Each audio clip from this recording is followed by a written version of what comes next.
Why should you, as an American, give a fuck about Taiwan? I'm not gonna bullshit you with a bunch of empty platitudes about freedom and democracy. This is just the God's honest truth about why your life as an American would be actually demonstrably worse should the status quo with Taiwan change. And should China ever invade Taiwan, and they've been saying they want to do that in 2027, why it is imperative that the United States comes to their defense. I've made videos about Taiwan in the past, so you can scroll through my page to kind of hear about the history. I also have a YouTube video coming on that, so subscribe to my YouTube if you want to see that. But the reason that a status quo change with Taiwan would change your life as an American for the worse is because they manufacture all of the semiconductors, or most of the semiconductors, probably somewhere around 95% of the advanced ones, that power all of the tech that you use every day in your life. So this is everything from the phone you're watching this on, to your computer, to your car, to your microwave, to American F-35 planes. All of those chips are manufactured by a company called TSMC, which is on Taiwan. Should China invade Taiwan, either the Taiwanese government will blow up all of those chips manufacturing hubs. They've said that they will do this. Or the CCP could control whether or not we get access to these chips,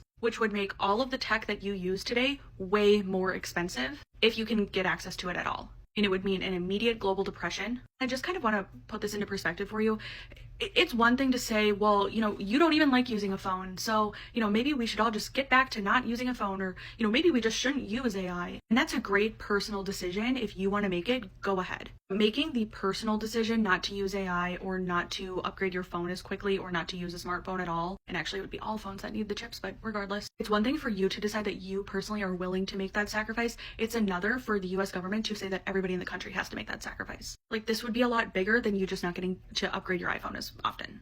A lot of these companies, if they don't have free access to these chips, their stock's gonna tank. So then your stock portfolio tanks. And right now, Nvidia, being as big of a company as it is, if Nvidia takes a hit, the whole market takes a hit. What if every single stock takes a hit? I mean, it would be a depression. It's not just about you not being able to go out and buy a new car. It's about Amazon can't replace their stocked vehicles, so they can't deliver things very much anymore, or as often. They don't have the freedom to innovate.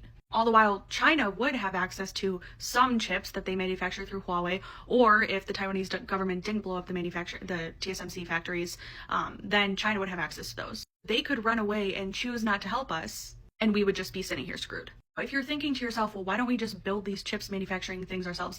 We've tried. First of all, the founder of TSMC tried to start it in Texas in the late 80s, early 90s, and couldn't get the funding to start the company. So then he went to Taiwan, where they did allow him to start the company. Also, we passed the Chips and Science Act to try and start manufacturing more of these chips in January 2017. And we are way behind the ball on implementing all of those things to start building manufacturing here. So that's why it is in your interest as an American to support Taiwan. Because it's not hyperbolic to say that Western life as a whole would be turned on its head on a dime if China were to take Taiwan.